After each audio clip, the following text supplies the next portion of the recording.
Hello. May tayong sticker dito. Premium gears. Ang laki, oh. Big pang kotse. Of course, Arpitic. Arpitic.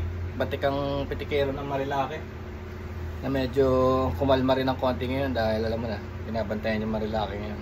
Pero nakakapitik pa rin daw siya. Cheers. So our story, no? Ang storya natin ng BPO.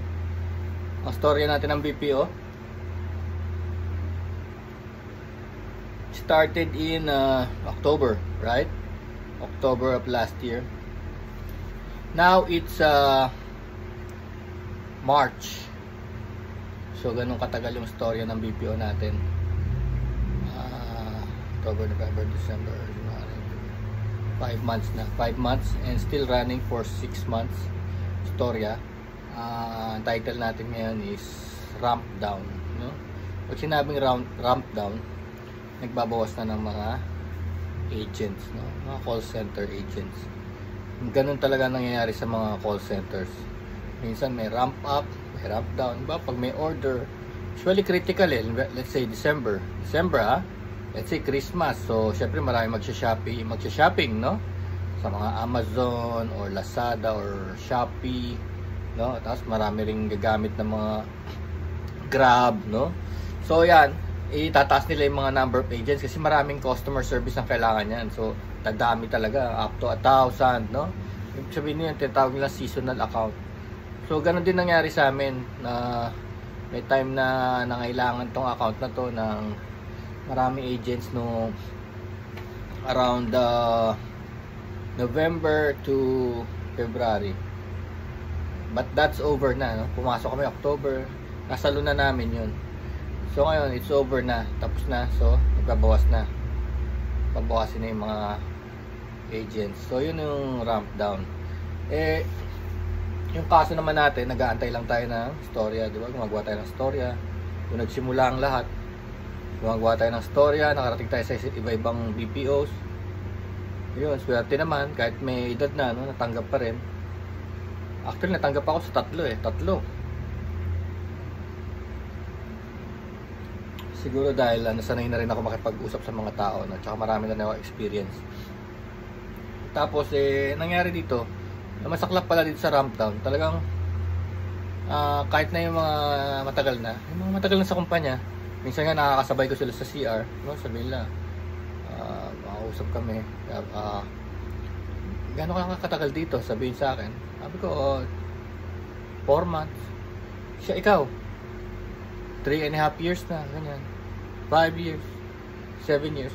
So kahit na gano'n ka katagal, pag tinamaan ka ng ramp down, pag di na kailangan yung services, tanggal ka agad, no? Agad-agad. So yun ang yun ang talagang reality ng BPO. Mahirap kang sa account mo, pwede ka talagang maalis kasi depende yun sa kliyente kung may maintain ka pa. Let's say yung kliyente nawalan na rin ng volume ng sales, no? Sales or sa services, nawalan na rin siya ng volume. Kagaya nga ng Pasko. Pagtapos na ang Pasko, hindi na nagsha-shopping mga tao, no? Wala na 13-month pay.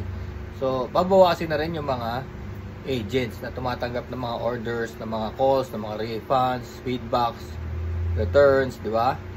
So, wala na yon, wala na lahat yun. Yung masaklap nga nito, yun nga, walang pinipiling tao. Ako okay lang dahil ako ay bago pa lang talaga, 4 months, di ba? So on my way out na. Dami tinanggal talaga, hundreds. So may tanning na kami na malapit na. Siguro mga 1 week, 2 weeks.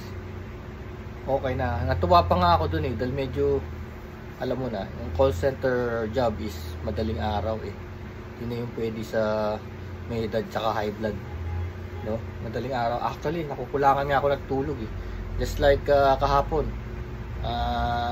Anong oras na ngayon? Ngayon is 9 AM, no? Kauwi ko lang. So, tutulog ako 9, 10, 11, 12. Swerte na, umabot ng 1. No? 4 hours. Sometimes 12 lang. 4 hours. Tapos, gigising na ako nun. May magre-ring sa pinto, sa door. Minsan, Lazada, Shopee, no? Delivery. Puntahan mo. Siyempre gagalaw na yung dugo mo, diwa mo. Tapos tirik ang araw, alas 12 ng tanghali. Magigising ka na, no? Tapos dito sa kabila sa amin, merong parang gravel and sand, no? Pinapandar na nila yung truck nila. Kaya hanggang ngayon tumatakbo ka. So magigising ka na, hindi ka na makakatulog ulit. Ngayon makakatulog ako dahil sobrang pagod, no? Pero pagdating ng alas 12, alauna ng hapon, gising na ako noon. Dahil nakatulog na ako. Yun, saklap no pag di ka uli nakatulog. So lumalabas, maano na lang yung tulog ko, 4 na oras. Araw-araw, hindi mo kakayanin yun. Darating din ang panahon, magbe-breakdown ka rin. Tapos yun nangyari, yung iba kasi talagang napaka-importante sa kanilang job, kaya nagugulat sila. Wala silang fallback ba? Walang fallback talaga, yun lang trabahong inaantay nila. Although pagka kagaya niya nag-ramp down, meron naman kaming ibang mga branches or lugar or account na pwedeng lipatan. Pwede silang lipatan. Kaya lang may transition period. Yung iba naman nagugustuhan nyo dahil syempre training uli. Sometimes yung mga training minimum of 1 month to 3 months.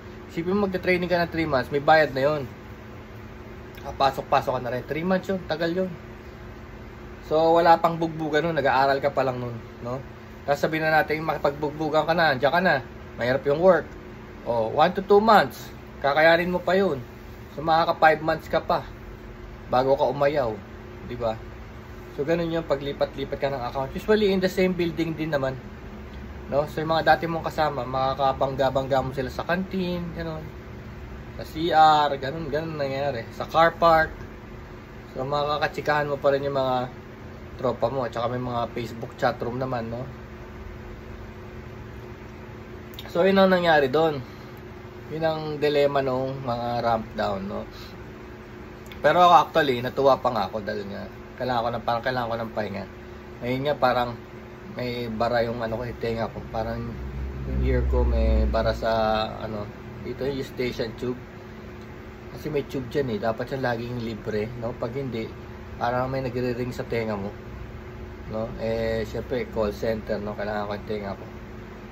Nakawala naman to naturally. Pero pag meron ka nito, hirap magtrabaho ko. Para akong ngongo, no? Parang ngongo ako. Tapos yung sarili ko naririnig ko, ang lakas. Pero yung mga sa labas, hindi ko marinig. Ganito pala yun yung bingi. Kaya pala yung ibang bingi, hindi makapagsalita.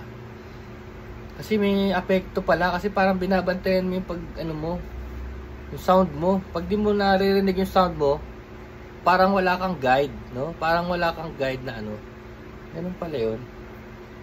Kaya pala yung mga bingi, pipi, no? Minsan nasa isang tao lang yung. Kaya hirap din eh. Relax muna. Pero yun lang. Tapos huwag kayo wala na pag-asa. Subok lang na subok. Tapos wala namang, sabi nga nung leader namin, wala namang aksidente sa buhay. May ibig sabihin yan. Maaaring malipat ka sa magandang pwesto o mas mataas na sweldo. Ganun. Every time. Kasi napakarami naman BPO eh. Ang pinipili mo lang naman yung magandang lugar, magandang management, no? Pero as long na gusto mo magtrabaho, makakuha ka. Yun nga lang, apply ka na naman ng bagong NBI, police clearance, o medical ka na naman, ganun talaga eh. In the same company siguro baka hindi na, no? Pero kung lilipat ka ng iba talaga, panibago na naman, no? Okay, yun lang. Ramp down. Peace.